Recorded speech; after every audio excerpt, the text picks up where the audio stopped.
What is up, my chefs? Today we are back in the Delicious Kitchen, and for our holiday special today, I'm going to be making some sugar cookies. Let's get right to it. For this recipe, you will need 4 teaspoons of vanilla extract, 1.5 teaspoons of salt, 2 teaspoons of baking powder, 1.5 cups of margarine, 4 eggs, 2.5 cups of white sugar, and 5 cups of all-purpose flour. First, into our bowl, we are going to want to add the 1.5 cups of margarine. Personally, I'm using 3 of those half-cup squares. Next, we are going to add 4 eggs. Then, we are going to add 1.5 teaspoons of salt and 2 teaspoons of baking powder. Next, we're going to add 4 teaspoons of vanilla extract. And last, we're going to add 2.5 cups of white sugar.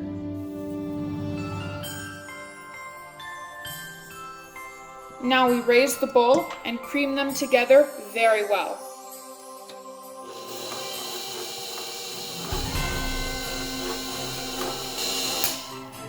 Once all the ingredients have mixed together, it should look somewhat crystally with small lumps of margarine in it. Now we can lower the bowl and add in 5 cups of all-purpose flour.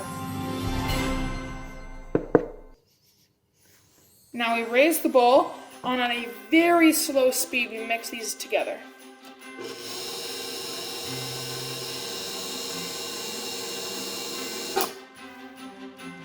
Large clumps of dough indicate that your dough has finished mixing.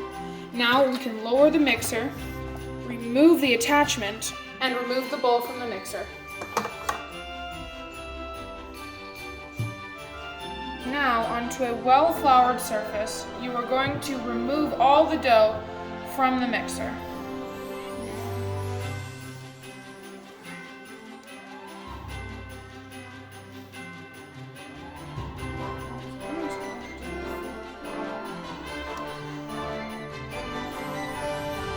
Now that our dough has been removed from the mixer, it is in one large ball.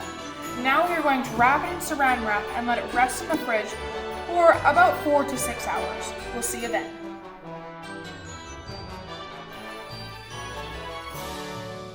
Welcome back to the Delicious Kitchen Holiday Special. After the dough has been cooling for 6 hours, we can begin to roll it into sheets and cut it with our cookie cutters. The first step to rolling the cookies is to have a floured surface.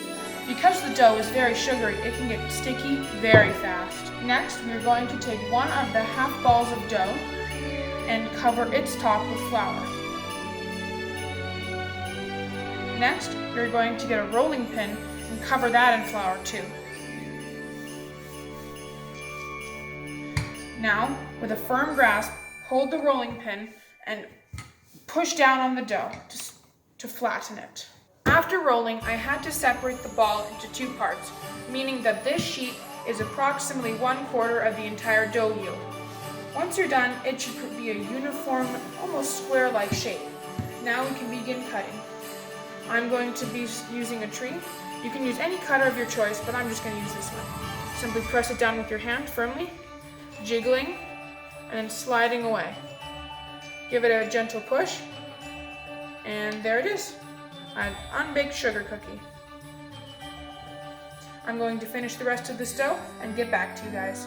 Now that I have rolled the first half of the dough and cut it into shapes, we are going to be putting the first tray of cookies into the oven. Be sure that when you're spacing the cookies apart, they are at least 1 centimeter away from each other, because if you have them touching, they will connect. If you just have them a little bit apart, they should be fine. Now we're going to pop them into 370-degree Fahrenheit oven for 8 to 10 minutes.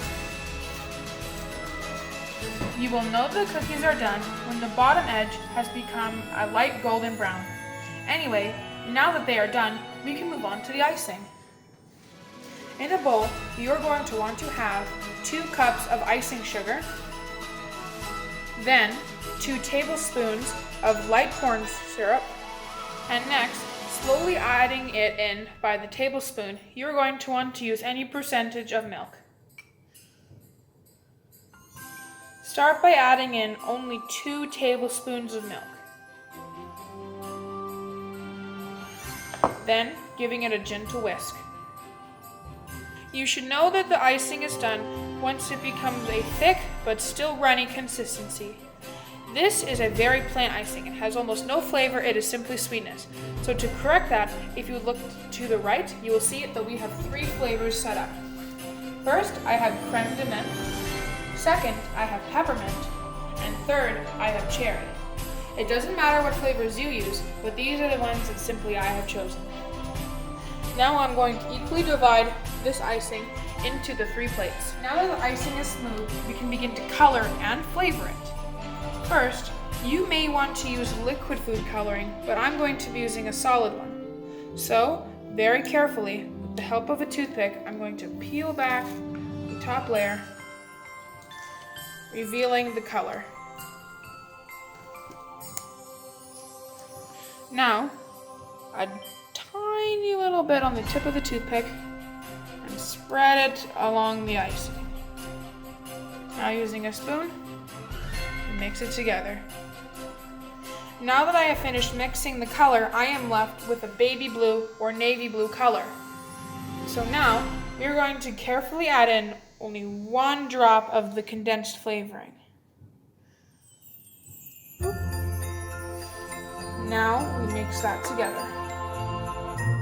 And there you have it. Now that I've mixed in not only the color, but also the flavor, I now have the icing for the cookie. You can do this multiple times with other colors or flavors, but for now, I'm only going to do this color. Now the final step is to take a cookie, carefully dip it into the face. Keep wiggling, making sure to get every corner into the icing.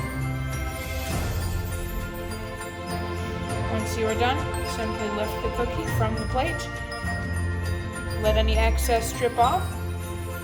Flip, and boom, icing. It may not look that even, but that's okay, because it will begin to set once you leave the cookie to the side. I'm going to do the rest of it with these cookies.